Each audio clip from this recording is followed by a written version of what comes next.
nomás, esa verdad sí.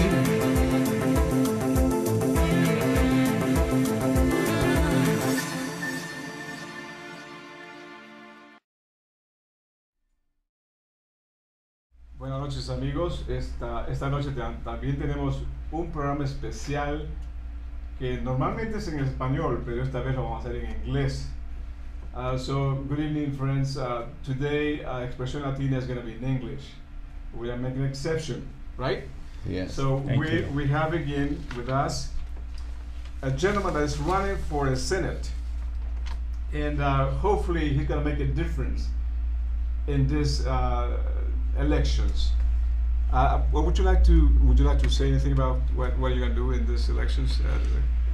Well, my name's Dave Domina, of course. I'm running for the United States Senate, and I'm running in part because I'm very concerned about the direction of our democracy. As many people know from observing what's happened here, discourse or talk about political issues and issues of great concern are now very much polarized to the left and to the right.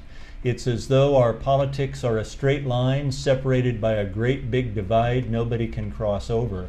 When as a matter of fact the idea is that we don't have a straight line and a divide, but we all start together identifying an issue that has to be solved. One question. We have to solve this question. And we start by analyzing that question with common backgrounds about how democracy should work. Then one of us might go to the left to investigate the issue and one to the right to investigate the issue. But as we do that, our investigation increases our knowledge and we grow in our knowledge, and the shape of our discourse becomes more circular than anything else. And when you get to the top of the circle, you can see over the horizon and greet the person on the other side, find a solution, and move on. Big problems don't have one solution. They have several, and the conversation should be about a little bit of distance on one side or each other of what is perceived as a good outcome. Today, it's my way or the highway, and we're not getting things done. We're being trapped, stuck on issue after issue. It has to change. I would like to contribute to changing that problem in the United States and solving it. That is a great concept, Mr. Domina. Dr. Sanchez and I have been talking several times about what is wrong with the democracy, what is wrong with the politicians, why people don't work on common sense. And we say the democracy that we are experiencing now is not the democracy that we saw the first time that we came to this country and people wanted to have their own issues and always done. It is so hard. Why is so hard to be able to cross the aisle? Why is that not working? I think it's pretty clearly because of all of the money involved in the system. Now when someone is elected, if one toes the party line for so many career politicians, the promise is, well, you won't have a primary opponent. You won't have an opponent for re-election.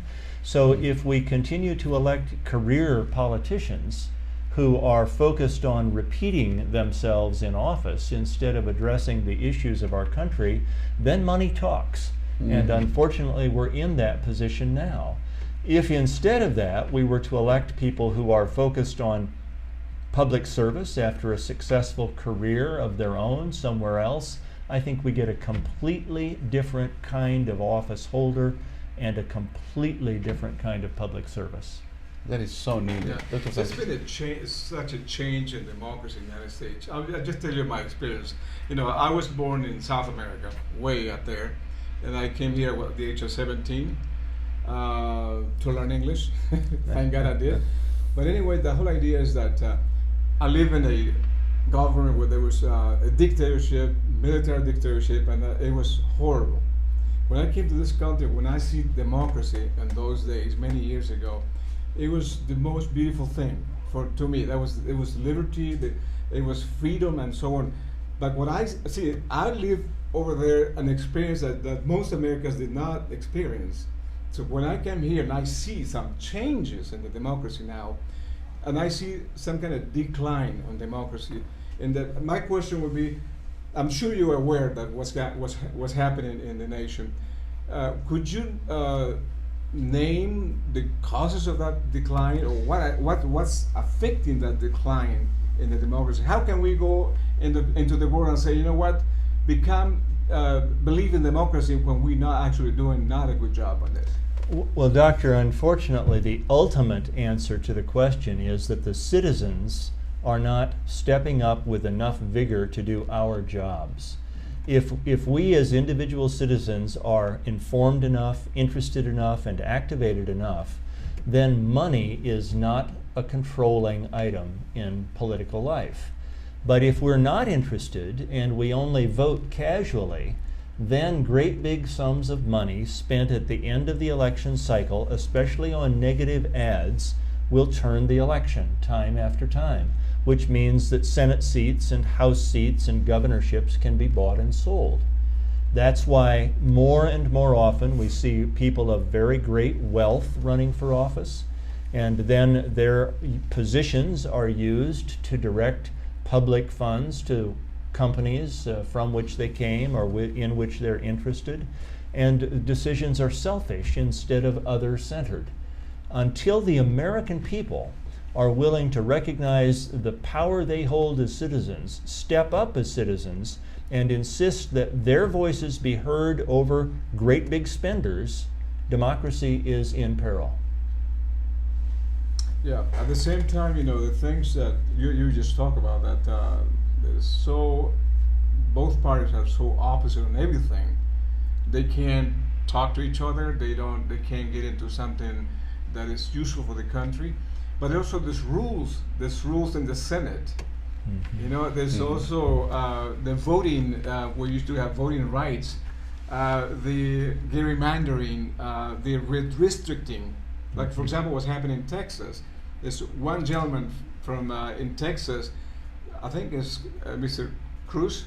He came from a district where 80% was, it was basically divided, about 80% or so of people vote for him. How can he do anything to change in the Senate? He knows that he goes back there, he'll be elected and reelected over and over again because what they did out there. We had a division, in Nebraska Yes. of Sarpy County. Yes, we did. That also involves gerrymandering to try to make even safer and more secure a political seat. That has happened in our national history after each of our 10-year censuses. It's an unfortunate thing. I think that there is some political reality in our system that can happen. It should not happen. But what's more fundamentally important to me than that is that people have become so identified with a political party that the words Democrat and Republican have become identifiers. And it's as though those words shut down thought about what a candidate thinks, how a candidate will behave in office, what values the candidate as an individual has. And we have to choose people of high character. The population voting has to display a citizen's character at a high level at election time. Our country can't be greater than its people and its elected representatives are. So we have to be greater as people first, public servants second, and then the nation will be greater and democracy will be safe. That is a great message. Now, gentlemen, I would like to take you into a different subject, if I may. Sure. The affordable healthcare. We hear in many ads, if I am elected, I'm going to reject the affordable healthcare. It's the most horrible thing that can happen to this country. We're spending billions of millions. What is your position on affordable healthcare? Well, the Affordable Care Act is a good statute. It is a flawed statute. The President, the leaders in both the Senate and the House said on the day it was passed years ago that it was a start. It would require some adjustments. The biggest single mistake I think that was made in the act is that health insurance companies were permitted to drop old plans, offer new ones as substitutes, and reprice them. If the law had required that those plans stay in place and had put the new features of the law on top of them, and then allowed a 4-year period of time to make a calculation for the reserves and the premium, those objections would have gone away. This law, for the first time in the history of our country, requires that at least 80% of premiums be paid out for actual health care services instead of going into corporate executive hands. It requires that persons with pre-existing conditions get health care, and that a person who bumps up against what was a lifetime limit will not be cut off. I'm surprised at how many times grandparents approach me and say their grandchildren graduated from high school or college, generally college, and needed a full year to find a job in a tough economy and needed to be on mom and dad's plan. This is the first time in American history that was possible. Those are good features. My opponent says he will repeal Obamacare. That's his promise. That's what he's been saying throughout the entire course of the election cycle. John McCain is a United States Senator in my opponent's political party from the state of Arizona, and he was their presidential nominee. Mr. McCain says that the idea of repealing the Affordable Care Act is, in his words, and I quote, a fool's errand.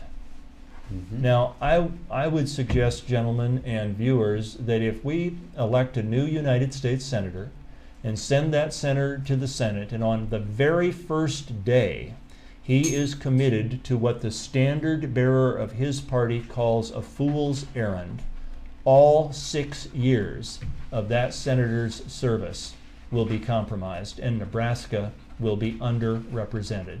We ought not do that. Okay, I have a question for you. I believe some ideologists from a party, conservative party, believe that the Affordable Care Act is actually socialism. Do you believe in that? Of course not. The Affordable Care Act continues private health insurance. It allows a person to select that insurance company. The Affordable Care Act requires that insurance company operate on the best business basis it can while complying with the law, so that it can do what a company should do, which is to deliver a quality product at a fair price. None of that is socialism. We have Medicare, which is a beloved system, takes care of our senior citizens and is universal. It's a single payer program, and people who see socialism, in quotes, is a bad term in that way, and I agree with that to a large extent. We want to stay with capitalism, fail to recognize and acknowledge what Medicare is. I think that there's throwing around a word that has a heavy impact without really understanding what that word means. Speaking about healthcare, if I remember well, a couple of years back, here in Nebraska, we had this moment when they took away benefit from pregnant women and were affected, especially minorities. Did you get involved in that at all? I was involved only to the extent that I offered some legal assistance to some members of the legislature who inquired very privately about whether that would even be a lawful thing to do. I didn't otherwise take a public position. I wasn't in public life and wasn't a candidate, so my work was as a citizen. One of the things that's happened in our country in the last few years is that women have been objectified more, frankly victimized more by laws that are hard on them. We have been less friendly, if you will, less accommodating of the needs of single mothers, women who need assistance to establish themselves because of a child whose care is entrusted to them at the same time that they have the breadwinning obligation because the father isn't around. We owe those people a special hand and assistance, and the United States has frankly been doing better at that till the past decade, and now it's regressed again. I don't understand why, but we need to help young women out. They're probably the most important single demographic in the country, because women of childbearing age produce the future. That's and without them, we don't have children, and without children, we don't have an educational program so we can build citizens for the next generation of Americans. Very good. Thank you. I have an easy question. I get that it's easy, okay? if we were going to ask your wife to describe you, what would she say? She would say her husband works too hard. She would say that my wife's name is Carol. Carol is from North Dakota, and she is a lovely, lovely person. And if you met her, you would know I'm not exaggerating. We believe you, absolutely. Carol, I think, would say that I think she would be a passionate person to deliver the message that my purpose in running for office is other-centered, and that I really am offering at great sacrifice to her and me whatever talent I have and a chunk of my life to try to make a difference for people in the United States and in Nebraska and to make the country work. I don't want a career in politics. I want a career for the United States of America, which means I want it to continue to exist as a democracy. That is a very I think powerful it's statement. very, very important to me. To me personally, I think to me, democracy is the most important thing. We need to keep it alive. We need to keep improving and get better on what we're doing here. There's another topic that maybe I think we still have some time. The minimum wage. Mm-hmm. What do you think about the minimum wage? I mean, I read both sides, left and right, middle, and everything else, and I have an idea of what it is. But what do you think about it? First, I favor increasing the minimum wage to $10.10, which is what the president wants to do.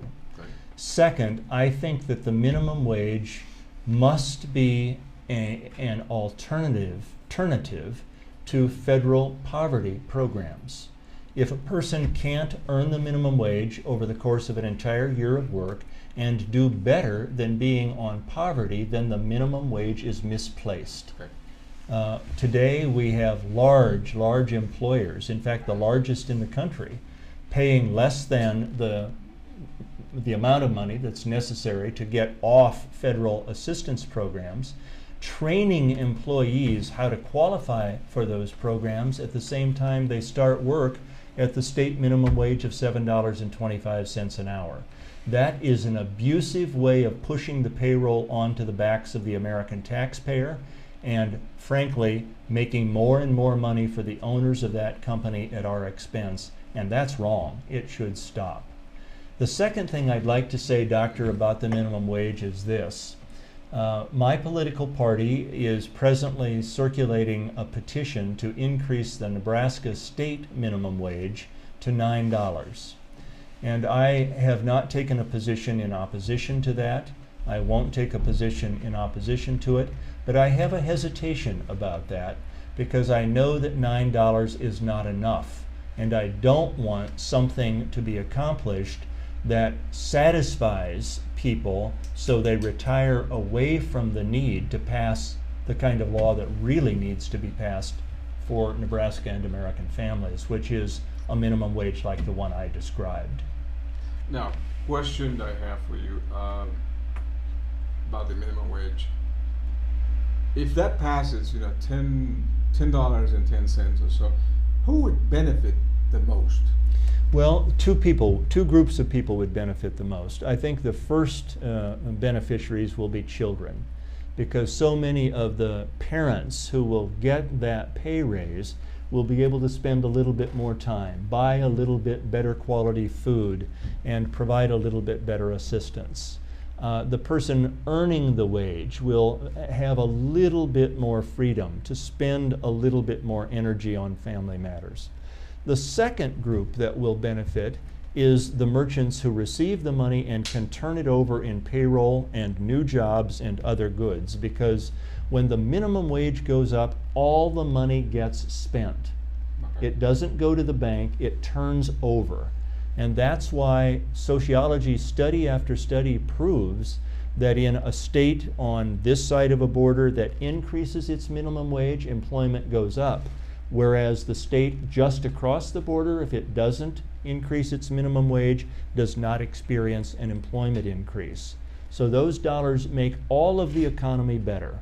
The most immediate beneficiaries are the families of the workers, but very quickly it's other people in the community You too. know, we usually learn from experience, from past experience. Is there any time in the past that the increase in the minimum wage improve anything, the economy? Oh. Quality of No, I life. mean that's what I'm saying. Is there any proof there? I mean, in the past or the history that that has worked? There are two things I would mention, Doctor. The first one is the paired, P-A-I-R-E-D, paired studies that have been done in about 30 different places in the United States and in Canada, where one jurisdiction increases and another doesn't. And those cover a period of time from about 1970 until 2010. But the second and the most important one is when we adopted the minimum wage, which was at a point in time when the automobile industry was the great new employer. And there were enormous concentrations of wealth in the hands of the Ford family and other families. And people who now oppose increasing the minimum wage, or like my opponent want to repeal it, were arguing, you don't need a minimum wage, we'll pay the workers enough, let the market take care of it. But in fact, labor was held down, the wealth was not being distributed fairly, capital interests were growing way too much, unions had to be formed in order to protect that, and the minimum wage had to be passed even to assist that union movement. So the entire concept of a minimum wage was born of proof that the market does not work to establish fair wages. Gentlemen, I can see that we can be talking for Yeah. hours and Yeah. hours. This is so good. I have one last question. I have a about this different right here. topic. Let me see if you can actually answer this question. Now it's got a little tough one for you. I mean, I want you to. Okay, so obviously the middle class in the United States is shrinking. We know that, right? It's disappearing basically. And to be able to create jobs that can actually produce a middle class, it has to do more than the minimum wage.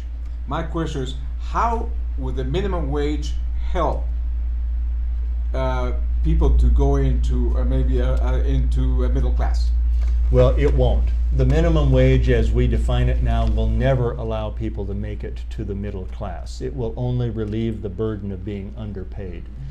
In order to rebuild the middle class, we have to do two things fundamentally that we're not doing now. The first one is we have to tax fairly. And that means we cannot allow corporations to escape taxation and expatriate good quality middle class jobs out of the United States elsewhere.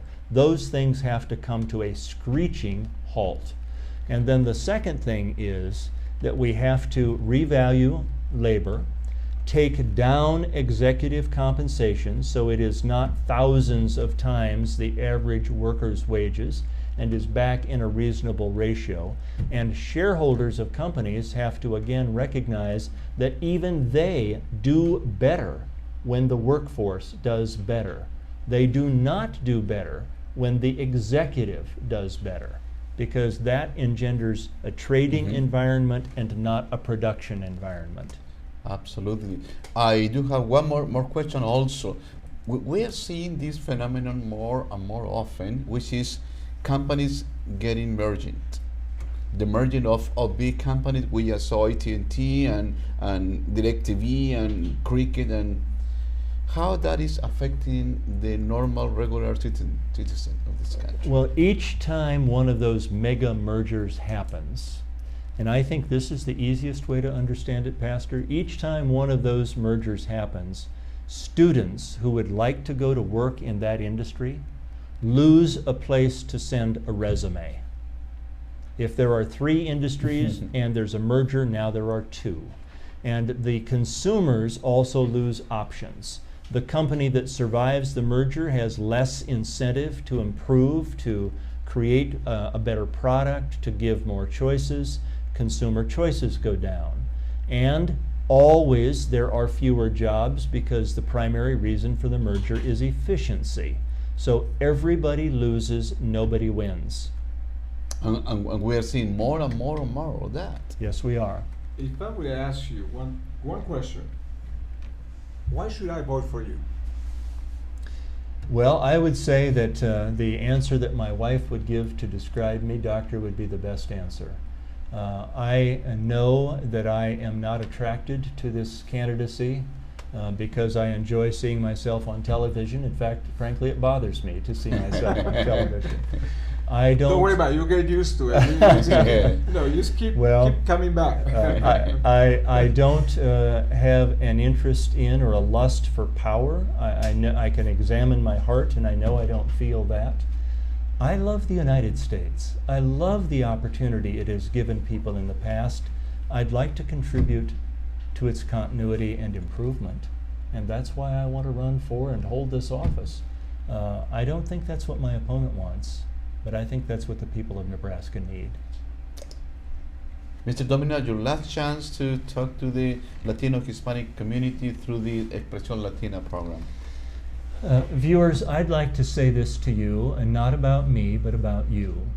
I want you to really come to grips with how incredibly important it is for you to be involved in voting, in appreciating and understanding political issues, and in making certain you appreciate that you can make a big difference in American life. By involving yourself, you can in fact decide issues, choose people, and make a big difference. It isn't so important to you that you choose me. It's important to you that you choose a person of deep character, other-centered, focused on helping all of our communities and certainly yours.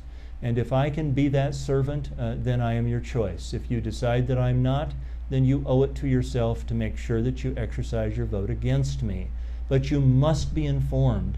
You must be sure that your vote isn't bought by a false ad at the last moment. And you can't stay home saying it doesn't make a difference, because it does. Great, We wonderful. still have 2 minutes? Seconds, Oh, Dr. seconds. Sanchez. All right, well, thank you very much. Thank you. Mr. Thank Domina, you, for Mr. Domina. coming We to appreciate it.